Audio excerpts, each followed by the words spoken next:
중국, 러시아를 중심으로 한 브릭스가 독립을 부르짖으면서 달러하고의 결별을 시작하고 있습니다. 중국과 브릭스가 주도하는 CBDC, 미국이 주도하는 스테이블코인, 비트코인이나 이더리움 등 암호화폐 시장을 춘추전국시대로 몰아가고 있습니다.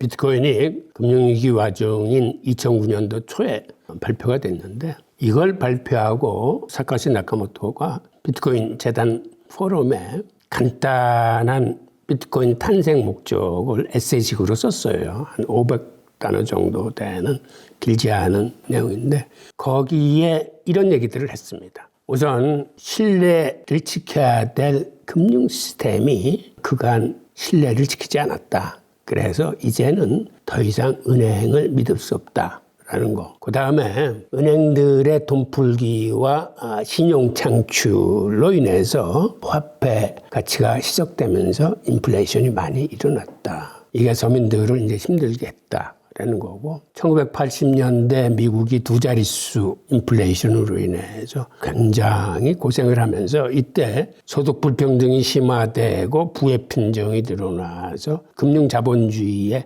내재적인 모순이 본격적으로 이제 등장하기 시작한 겁니다. 인플레이션으로 인한 이런 해악에 대한 반대 도전으로 인플레이션이 일어나지 않는 수량이 딱 정해진 비트코인을 이제 출시하게 된 겁니다. 그리고 기존의 통화금융 세력들은 결국은 금권 정치라고 해서 정치 권력과 결합을 하게 됩니다. 이러한 게 기득권들의 결탁이 공정한 정의로운 통화금융 시스템이 아닌 그들의 이익에 복무하는 통화금융 시스템으로 이제 오염되고 이제 변질된 거죠. 그래서 특히 글로벌 금융 위기 때 비트코인이 전격적으로 발표가 되면서 이러한 금권 정치로부터 자유롭고 인플레이션이 일어나지 않고 현행 기득 세력들에 대한 도전으로서 어떤 사회혁명의 일환으로서 탄생된 게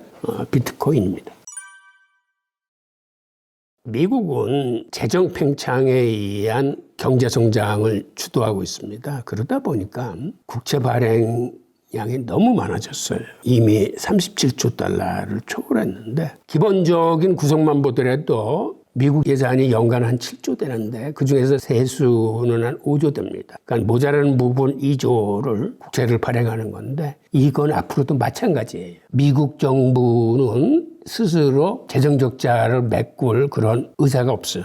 의지도 없고. 그런데 달러라는 기축통화의 성질이 사실은 재정 적자와 무역 적자를 통해서 세계로 배포되면서 기축통화 노릇을 하게 됐습니다. 미국이 재정 흑자를 보고 무역 흑자를 본다면은 달러가 해외로 나가질 못해요. 이게 달러의 딜레마예요. 기축통화 노릇을 하려면은 쌍둥이 적자를 파야 되는 거고 기축통화 노릇을 포기해야 재정 건전화라거나 무역 수지 정상화 쪽으로 갈 수 있는데 미국은 아예 그럴 생각이 없습니다. 미국이라는 나라는 무역으로 해서 돈을 버는 나라가 아니고 세계 자본시장의 자본 투자를 통해서 수익을 올리는 나라이기 때문에 그럴 의사가 없는 거죠. 그리고 달러를 통해서 세계 패권을 지금 계속 좌지우지하고 있기 때문에 그러다 보니까 국제시장의 공급이 너무 많다 보니까 이제는 수요가 없어졌어요. 수요가 없어진 가장 큰 이유는 최근 3년 동안 연준이 사실은 미국 국채를 가장 많이 사줘야 되는데 연준이 오히려 국채를 사지 않고 국채를 팔아서 시중의 유동성을 끌어들였어요. 이게 바로 긴축입니다. 그건 당연히 국제시장의 수요가 없어지는 거죠. 게다가 세계 각국의 중앙은행이 그들의 외환보유고에 그간 미국 국채를 담아왔습니다. 사실상 가장 큰 손이에요. 그런데 2008년도 글로벌 금융위기를 기점으로 세계 각국의 중앙은행들이 달러 가치에 대해 회의적인 시선을 보내게 되는 겁니다. 달러 이거 그렇게 안전한 자산이 아닌데 그리고 이거 계속 가격이 오르는 안전자산도 아니고 이거 불안한데 그러면서 미국 국채 대신에 금을 외환보유고에 담기 시작했습니다. 이게 두 번째 큰 이유예요. 그러다 보니까 미국 국채 시장에서 장기 국채 수요가 많이 줄어들었어요. 이렇게 장기 국채 수요가 줄어들다 보니까 국채 가격이 하락을 한다는 얘기는 다시 말해서 국채 가격이 하락하면 금리는 반대로 올라간다는 걸 의미합니다. 그래서 금리가 높아지는 거예요. 이런 고금리 기조가 진행이 되고 또 하나는 이제는 단기 국채 위주로 국채를 발행합니다. 단기 국채라는 건 1년 미만의 국채를 단기 국채라고 그러는데 대부분이 1개월물, 3개월물, 6개월물입니다. 이 비중이 한 2년 전만 해도 거의 국채 발행의 80%가 이 비중이었어요. 그래서 IMF도 그렇고 국내에서 질타를 많이 받았습니다.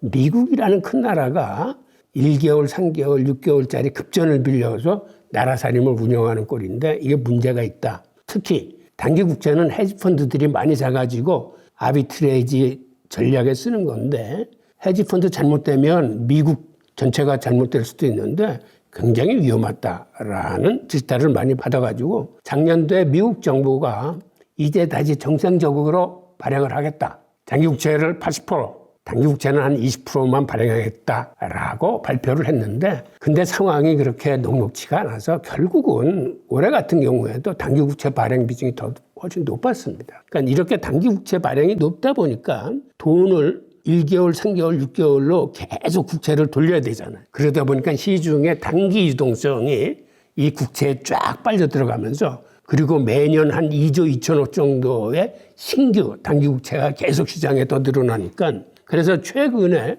단기 유동성이 부족해진 겁니다. 그러다 보니까 초단기 금리가 한 3번 정도 발작을 일으켰어요. 정책 금리를 확 뛰어넘는 금리가 나오면서 특히 연준이 긴장하기 시작했습니다. 그리고 많은 투자 기관들도 긴장을 하면서 상황이 여의치 않으니까 이렇게 유동성이 부족해지면 어떤 일이 벌어지냐면 현금 확보를 위해서 가장 위험하다고 생각하는 위험자산서부터 시장에 던집니다. 그래서 올해 비트코인을 포함한 암호화폐 시장이 고전한 이유가 가장 먼저 암호화폐를 던지기 때문이에요. 이런 연유로 해서 미국 국채 금리가 높아지고 시장이 불안정해진 겁니다. 게다가 최근에는 인플레이션이 생각보다 이게 끈질기고 구조적이 되면서 이게 우리가 마음을 놓을 수 없는 게 오늘 FOMC가 열리고 새벽에 금리가 인하하고 파월 의장의 뜻은 앞으로 인플레이션이나 이런 거를 우리가 마음을 놓을 수가 없다. 내년 1월 달에는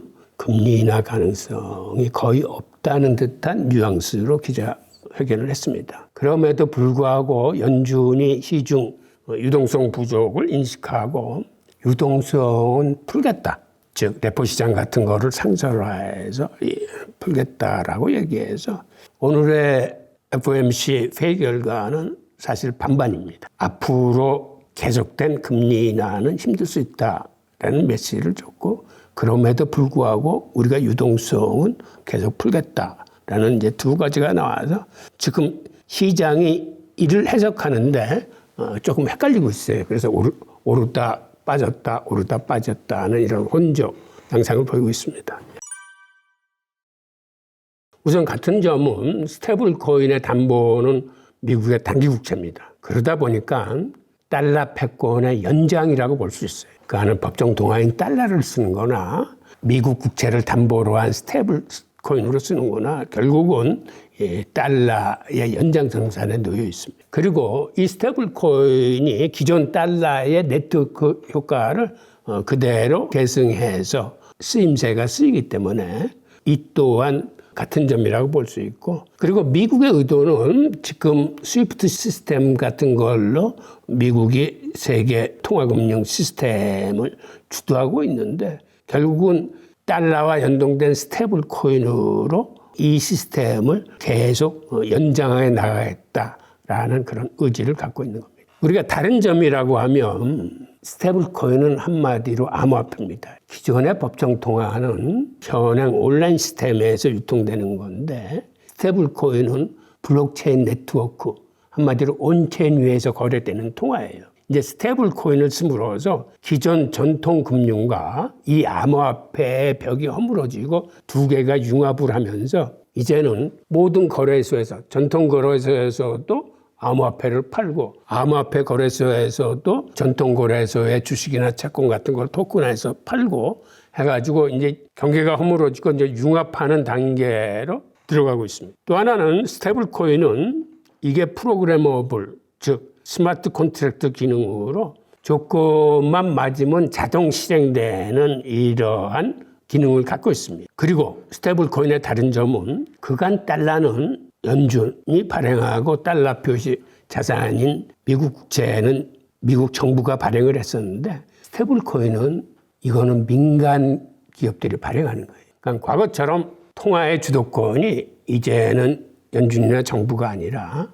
민간 기업들이 통화의 주도권을 가져오고, 그러니까 과거에는 미국 정부가 국채를 얼만큼 발행하겠다, 통화를 어느 정도 완화시키겠다라는 구체적인 목표를 통해서 일방적으로 공급을 했다면, 이제는 시장의 수요에 의해서 시장의 기업이나 개인들이 원하는 양만큼 스테이블 코인은 발행되게 될 겁니다. 그게 이제 확연한 차이입니다. 즉 한마디로 공급자 중심 시장에서 이제는 소비자 중심 시장으로 통화 시장이 변화하고 있습니다.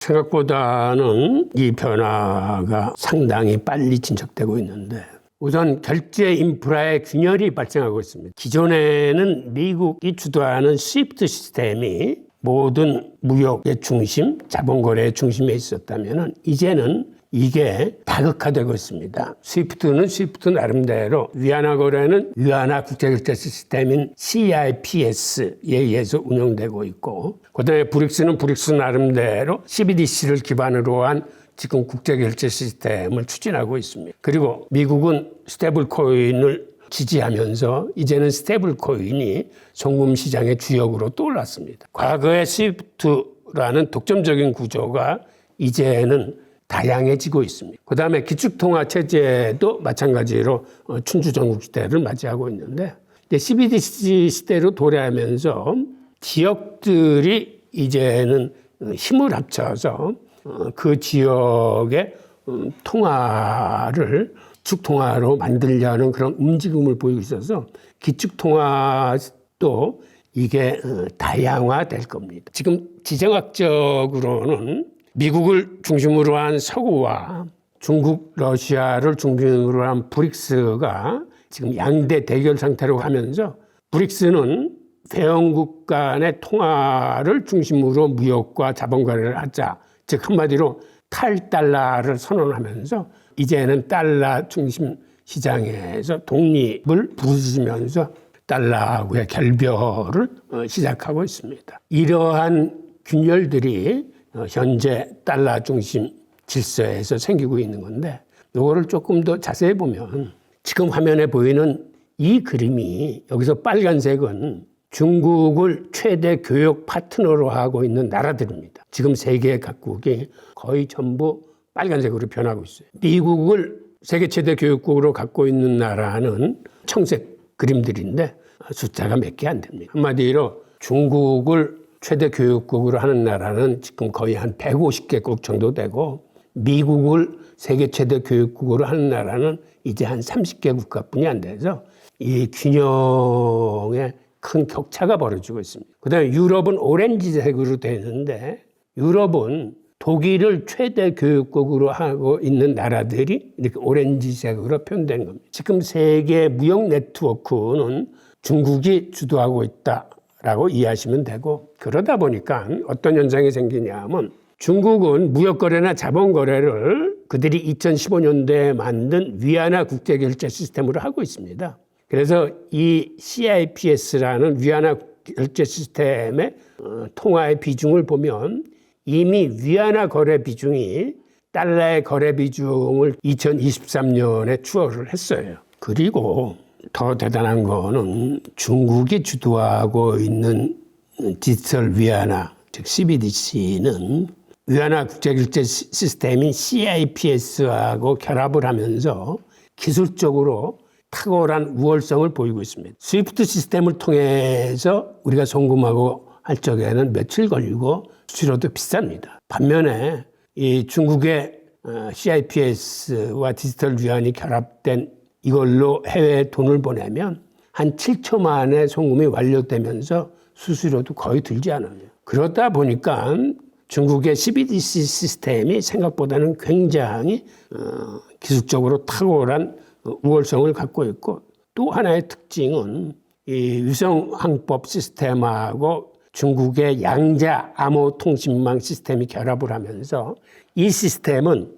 외부에서 해킹과 도청이 불가능한 시스템입니다. 양자 과학이 가장 발전한 나라는 미국이에요. 그런데 실세에서 양자 암호 통신망이 가장 발전한 나라는 중국입니다. 결국은 기술적인 싸움에서도 이 CBDC 분야는 중국이 지금 훨씬 앞서 나가기 때문에 미국이 스테이블 코인으로 방향을 바꾼 것도 이런 이유가 깔려 있습니다. 그리고 또 하나 중요한 변화는 지금 브릭스의 변화입니다. 브릭스가 우리도 탈달러화를 위해서 브릭스 통화의 국제결제 시스템을 만들자라고 추진을 하고 있고, 또 하나는 브릭스 정상회의를 할 때 푸틴이 입장을 하면서 손에 돈을 한 장 들고 들어오는데, 이게 바로 러시아가 제안한 금 기반 디지털 화폐입니다. 그리고 지금 브릭스 규모가 어느 정도 커졌냐면 처음에 5개국으로 시작을 했던 게 지금은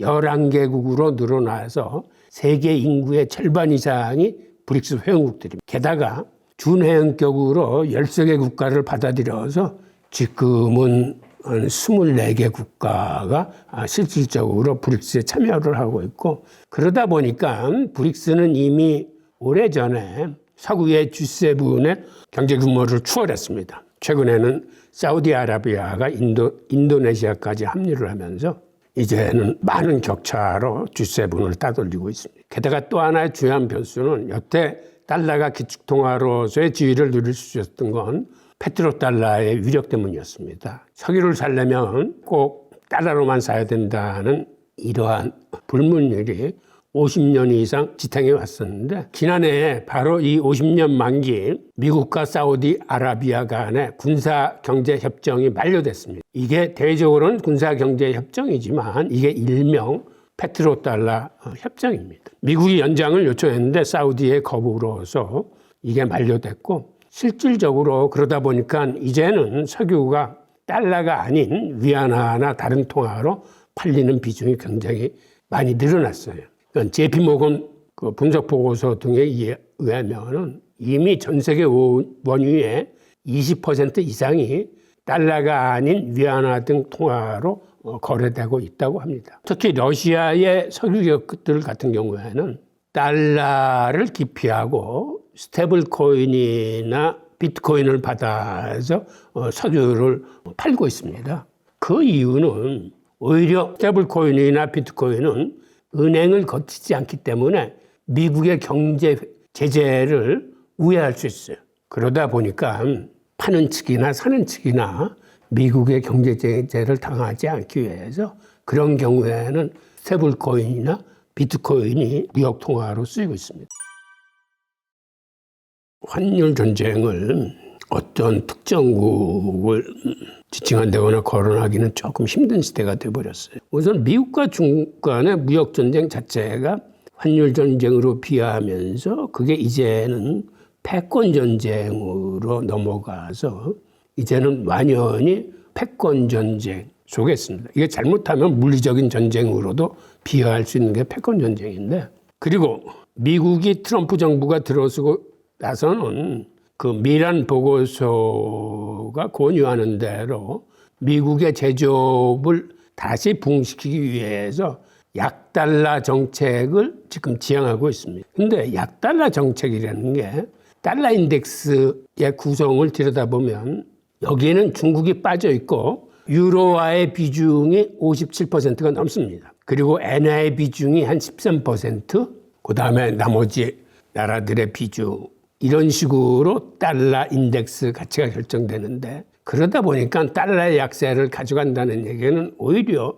유로화와 엔화에 비해서 약세를 유도하면서 오늘날의 환율 전쟁이라는 개념이 이런 달러의 약세는 다시 말해서 유로화나 엔화의 강세를 유도하는 정책인데, 이 또한 그렇게 미국 뜻대로 만만하지는 않습니다. 그래서 지금은 환율 전쟁이 다극화되어 가고 있다. 무역 전쟁을 했을 때는 중국하고였었는데 이제는 전반적으로 달러 약세를 가져오기 위해서는 EU와 일본과 기타 다른 나라들의 통화의 상대 비교이기 때문에 이러한 상태에서 환율 전쟁이 어떤 충격을 주냐. 오히려 통화의 춘추전국 시대로 들어가면서 달러를 위시한 법정통화, 그다음에 중국과 브릭스가 주도하는 CBDC, 미국이 주도하는 스테이블코인, 그다음에 비트코인이나 이더리움 등 암호화폐, 이 4개 종류의 통화가 또 다양화되면서 지금 시장을 한마디로 이제 춘추전국 시대로 몰아가고 있습니다. 기축통화는 기축통화대로 다양화되고 통화의 종류는 통화의 종류대로 이제 다변화되면서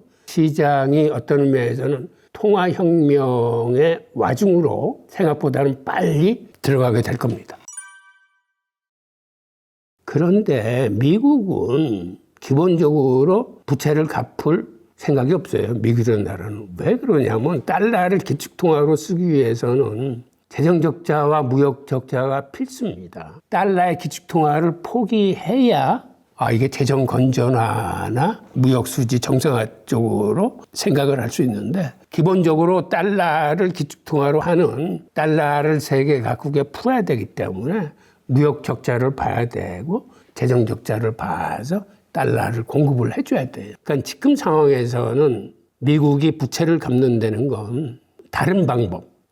여기 지금 4가지를 제가 제시해놨는데 인플레이션이 심화돼가지고 실질 부채가 줄어드는 겁니다. 그 인플레이션이 많이 올라가면 달러 가치가 희석되기 때문에 대외적으로 달러 표시 자산인 국채로 인해서 생기는 그 국채 그 실질 가치가 이제 줄어드는 거죠. 또 하나는 저금리나 규제를 통해서 오히려 그 국채를 갖고 있는 채권자들한테 부담을 전가시키는 건데 그 국채를 갖고 있는 게 외국 중앙은행들뿐만 아니라 뭐 연기금이나 은행이나 미국 국민들도 국채를 많이 갖고 있는데 이런 것들의 가치를 떨어뜨려서 부담을 외부로 이전시키는 겁니다. 또 하나는 지금 미국의 국채 비중이 미국 GDP의 120%라고 하는데 오히려 미국의 경제 성장을 가속화시켜서 GDP 비중을 낮추는 거죠. 지금의 120%가 미국 경제가 훨씬 빠른 속도로 성장을 하면 GDP 비중으로는 이제 낮아질 수가 있습니다. 그리고 마지막으로는 이 트럼프가 들고 나온 비트코인을 미국의 전략 비축자산으로 선정을 해서 이걸로 나중에 미국 부채를 갚겠다라는 계획도 여기 하나로 들어갑니다. 실제로 비트코인이 앞으로 연평균 30% 정도 이런 성장을 한다 그러면 앞으로 20년 후에는 비트코인으로 미국 국채 한 반 정도는 갚아 나갈 수 있어요. 이런 방식들을 생각하지 재정 적자나 무역 적자의 정상화 쪽으로 미국은 생각하지 않고 있습니다. 트럼프 대통령이 CBDC를 금지시키고 민간 분야의 스테이블코인을 지원하겠다라고 행정명령에 서명했을 때 밝힌 이유는 사실 2가지입니다. 개인의 프라이버시를 보호하겠다. CBDC는 기본적으로 추적 가능한 화폐거든요. 근데 그런 의미에서 CBDC를 개발하지 않고 민간 분야의 스테이블코인을 지원하겠다는 거고 또 하나는 민간의 혁신과 창의성이 정부 주도보다는 훨씬 우월하다라고 얘기를 했습니다. 이 2가지 이유가 본인이 CBDC를 막고 스테이블코인을 지원하겠다는 이유인데 이외에도 많은 뜻이 숨어 있는 거죠. 앞으로 다가올 온체인 시대에는 스테이블코인을 통해서 달러 패권을 그대로 유지하는 거죠. 스테이블코인의 담보물이 미국의 국채이기 때문에 달러와 1대1로 연동된 스테이블코인을 쓰면 지금의 달러 패권이 그대로 이제 유지될 수 있는 거고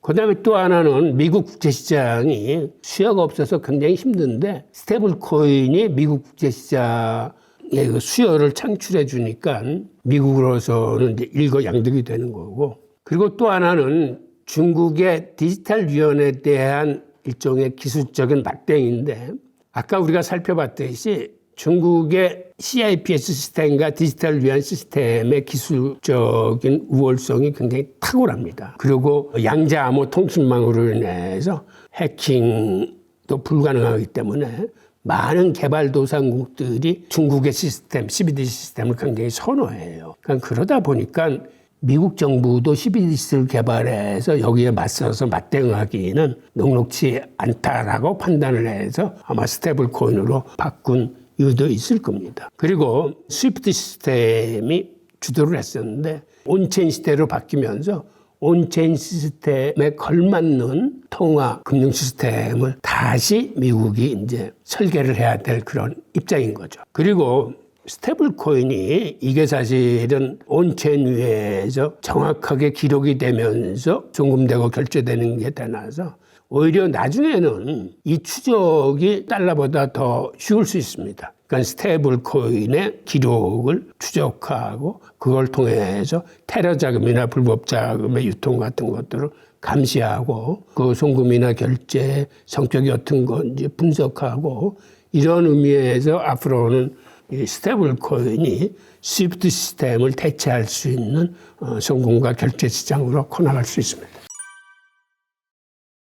미래 금융은 사실은 어떤 한 가지로 집약되진 않고 이게 서로 간에 경쟁을 하면서 그다음에 서로 간에 협력하는 이런 융합의 시기를 거치면서 상당히 오랜 기간 공존할 가능성이 큽니다. 즉 CBDC는 국가가 주도하는 공식 통화인데 효율성이 굉장히 좋아요. 중앙은행이 정책을 집행하면서 살포하는 통화가 어떤 목적에 어떻게 쓰였으면 좋겠다 그러면 재프로그래밍 해가지고 그 목적에 맞춰서 쓸 수 있습니다. 그리고 중앙은행이 모든 돈의 흐름을 이게 추적이 가능하기 때문에 관리, 감독할 수 있는 그런 기능을 갖고 있습니다. 그래서 중국이나 브릭스는 아마 CBDC를 중심으로 사용하게 될 겁니다. 그래서 중국 같은 경우는 지금은 스테이블 코인도 맡고 있어요. 그리고 미국이 주도하는 스테이블 코인 같은 경우는 디지털 결제와 상거래 그리고 또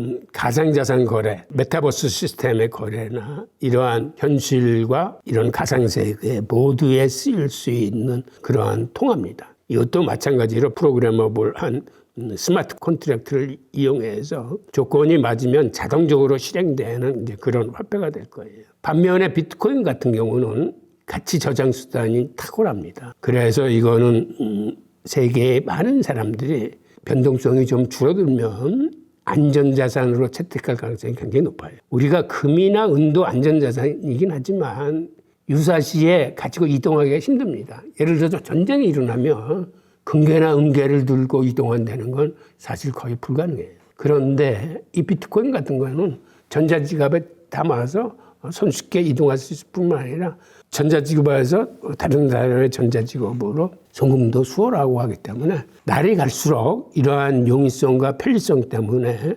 비트코인이 디지털 금으로서의 위력을 이제 발휘하게 될 겁니다. 그리고 또 하나는 통화시장 자체가 지금의 패권국인 예를 들어서 미국이 달러를 얼만큼 혹은 달러 표시 자산인 국채를 얼만큼 발행하겠다는 그들의 의도에 의해서 통화가 공급되는데 앞으로는 소비자들이 선호하는 선택하는 그런 통화 수요의 시대로 들어가면서 공급자 시장에서 이제는 소비자 중심 시대로 바뀌게 될 겁니다. 이제는 통화의 종류를 소비자들이 선택하면서 거기서 가장 많이 선택된 통화가 세계화폐가 되는 거예요. 우리가 과거에는 무역이 전문가 중심, 전문가 시대였습니다. 즉 무역을 한번 하려면 전문가들의 영역이라 많은 사람들이 무역을 하고 싶을 때 전문가들한테 의뢰를 했어요. 지금 외환시장이 어떤 의미에서는 전문가의 영역입니다. 아직까지는 리스크가 큰 시장이에요. 그런데 지금 무역할 때 여러분들이 전문가한테 의뢰하십니까? 여러분들이 클릭 한 번으로 해외 직구를 이제 다 하시는 시대가 됐습니다. 이제는 소비자들이 직접 수요를 이끌어내는 시장이 됐듯이 통화시장도 앞으로는 수요자들이 자기가 원하는 화폐를 골라서 송금, 결제, 저축에 쓰게 될 거예요. 그런데 그중에서 가치 저장 수단이 가장 탁월한 화폐가 궁극적으로 소비자들한테 선택될 겁니다. 여러분들 스스로가 그런 의미에서 어떤 통화가 궁극적으로 세계화폐로 선택되겠구나 하는 거를 판단하시기 바랍니다. 결론부터 말씀드리자면 코드를 믿어야 돼요. 제3자의 신뢰에 의존하는 거는 이거는 거의 믿을 수가 없어요. 우리가 신용화폐인 달러에서 봤듯이 미국 정부가 혹은 미국 연준이 주도하는 달러와 달러 표시 자산은 믿기 힘들다라는 게 이제 지금의 시스템인데, 그런데 이게 어느 한쪽으로만 이렇게 딱 결정을 해서 그것만 쓰기는 사실상 힘들어요. 상당히 오랜 기간 앞으로는 정부의 시스템과 이 코드 시스템이 공존하게 될 겁니다. 왜 그러냐면 CBDC 같은 경우만 하더라도 중국과 브릭스 같은 경우가 완전히 정부 시스템으로 나가는 거고, 스테이블 코인이나 암호화폐가 이제 코드 시스템으로 나가는 건데, 정부가 주도하거나 각국 중앙은행이 주도하는 화폐는 거래나 생활에서 믿고 쓸 수 있는 그런 이제 공신력이라는 걸 등에 업고 있는 거고, 코드 시스템은 가치 저장의 수단이 되거나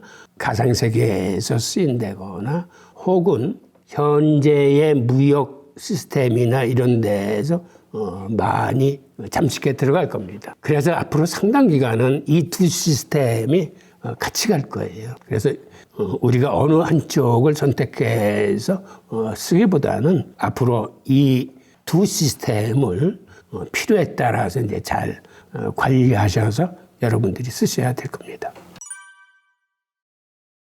기본적으로 지금은 한마디로 통화혁명의 변곡점에 우리가 서 있다라고 말씀드릴 수 있습니다. 왜 그러냐면 한마디로 통화의 춘추전국 시대가 지금 벌어지고 있어요. 그러니까 기축통화만 하더라도 달러 중심에서 이제는 CBDC 시대로 들어가면서 다양해집니다. 유럽은 유럽 중심대로, 브릭스는 브릭스 중심대로, 남미연합이나 오펙 중심대로 자기들끼리의 CBDC를 표준화시켜서 그룹의 통화를 과거보다는 더 힘있게 만들려는 지금 그러한 의지들을 보이고 있기 때문에 기본적으로 기축통화의 다양화가 시행되면서 이제는 다극체제가 될 겁니다. 예전에 달러 중심 체제에서 다극체제로 변하고, 그다음에 통화 종류 또한 달러, CBDC, 스테이블코인, 비트코인 등 이게 다양해지면서 다중구조가 됩니다. 그러니까 이렇게 다양화와 다변화로 일컬어지는 춘추전국 시대가 되면서 이들 간에 치열한 경쟁을 하면서 또 한편으로는 경제가 허물어지고 협력하는 융합이 공존하는 시대로 들어가게 됩니다. 이런 의미에서 우리나라는 그렇다면 앞으로 어느 쪽에 힘을 실어줘야 되느냐. 한국은행은 기존에 미국이 개발했던 하이브리드 모델로 개발을 하고 이미 시장 테스트를 진행 중이었습니다. 그런데 신정부가 들어서면서 원화 스테이블 코인을 지원하는 쪽으로 방향을 잡으면서 한국은행은 잠깐 지금 테스트를 멈추고 관망 상태로 있어요. 그래서 우리는 중국이나 브릭스가 주도하는 CBDC냐, 한국은행이 준비한 CBDC냐, 아니면 신정부가 지금 추진하고 있는 원화 스테이블 코인이냐를 결정하기 이전에 저는 개인적으로 이걸 추천해 드립니다. 어느 한쪽을 선택하는 게 아니라 우리나라는 이 두 개를 다 같이 품어 안아야 됩니다. 앞으로 강한 통화라는 건 기술적인 우월성이 탁월한 통화가 강한 통화가 아니라 서로 다른 연결고리들을 연결할 수 있는 포용력이 강한 시스템이, 네트워크가 강한 네트워크가 됩니다. 한국은행이 기존에 추진하고 있던 CBDC 이 네트워크에 여기에 스테이블 코인도 올리고 비트코인 같은 디지털 자산도 올리고 해서 서구가 미국이 주도하는 스테이블 코인과 중국과 브릭스가 주도하는 CBDC를 다양하게 다 품어 안을 수 있는 이런 설계가 우리나라한테는 꼭 필요한 설계라고 저는 생각해서 양쪽 시스템에 다 올라타라라고 말씀드리고 싶고, 지금처럼 기축통화도 다국화되고 통화 종류도 다양화되는 이런 시대에는 우리가 화폐 통화혁명의 변곡점에 서 있다라는 인식을 확실히 하고 앞으로 어떻게 이 시장이 변화되고 나갈지를 예측해서 미래에 끌려가지 않고 오히려 미래를 준비하면서 가는 그런 개인 투자자들이 되시기를 바랍니다. 제가 최근에 신간을 하나 냈습니다. 세상을 바꾼 화폐들 그리고 비트코인이라는 책인데요. 비트코인이 어떤 환경에서 어떤 탄생 목적을 가지고 태어났는지, 그리고 앞으로의 변화는 어떻게 이루어질 건지를 포함해서 인문학적인 시각에서 그 외에 많은 이야기들을 담았습니다. 이걸 통해서 여러분들이 화폐라는 게 이 신뢰라는 개념을 통해서 서로 간의 믿음으로서 세상을 바꾸고 있구나라는 거를 느끼실 수 있을 겁니다. 많은 관심과 사랑 부탁드립니다. 감사합니다.